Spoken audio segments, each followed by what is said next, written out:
Ja by som chcel na záver povedať, aby tá pozícia Smer-rodina bola úplne jasná. Nikto nemôže byť nedotknuteľný.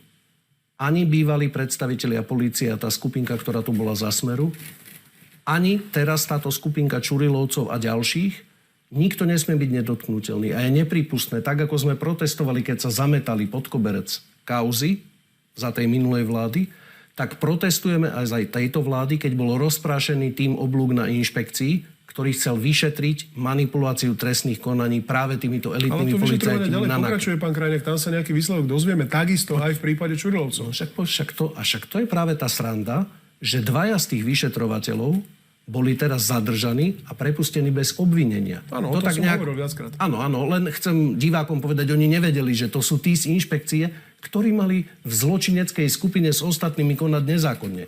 Asi to až také nebolo.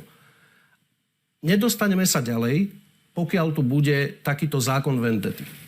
Teraz si urobili Čurilovci nejakú zločineckú temnosilovú skupinku. Pán Fico na tlačovkách rozpráva o pani prezidentke Odorovi a neviem komu ďalším, čo sú zločinecká skupinka.